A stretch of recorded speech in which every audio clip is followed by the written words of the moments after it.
Let's say you've kind of got to the point where you've decided that you're ready to bring some help on. Who do you hire first? How do you start the team building process? You want to figure out what you can delegate and what you can automate. Number one, just really go through, what do you do in a day? Figure out what you can get off your plate and how you can free up time, because you are going to have to start filling that time with things that are necessary for growing your team. But your first hire should be a key administrative position, right? So somebody that can take care of clients and keep your clients happy, so that you can free up as much of your time as possible to move on to hiring, recruiting, training, and all that kind of stuff, while you're still bringing in cash through the front door. Because a lot of times too, in the early days, you're still going to be the person that's responsible for the most amount of sales, and you're probably still going to be bringing in most of the money through the front door in the very early days.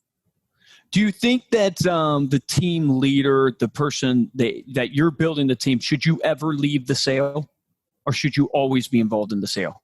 I have my own opinion on this, but I want to hear yours. I'm curious to see.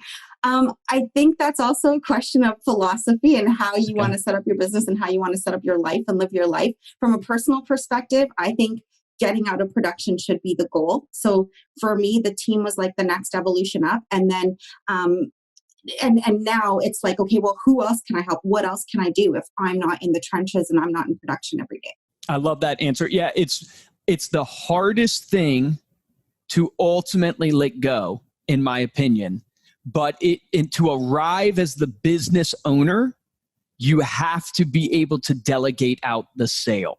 Now, here's the caveat I tend to give to people. It should be the last thing that you give up. And it should be something that you should still analyze every single day. And the reason why I think that is because, look, sales solves all pain.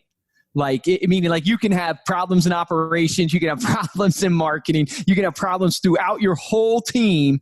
But if you're bringing enough deals, the revenue will solve that pain, even though you're still wasting money. So you got to still focus on the sale. But it's the hardest thing to let go. And I think what a lot of agents do, and I'm curious about what your opinion on this is I think it's the first thing they let go is the sale, because they don't want to do the cold calling. They don't want to do the prospecting, the door knocking. They don't want to do, which is the rejection part of the business. They don't want to do that. So they want to delegate that off. I think it should be the last thing you delegate, but it's the highest level of transitioning out to being the business owner, because you were the rainmaker. Now you're the business owner. What's your thoughts there? Yeah, I actually think that's the most challenging part to some people. Like, I know for me personally, the hardest thing was letting go of the sales, because I was so good at sales. I was also the top salesperson, even when my team first got started, for a very long time. And actually for me, it was like an ego check. It was like, okay, now I have to recognize that there's a lot of other good salespeople, or there's other good salespeople. Our team is 6 people, and that they're good. They're going to be able to bring in the revenue, and they're going to be able to do the level of production that the team needs.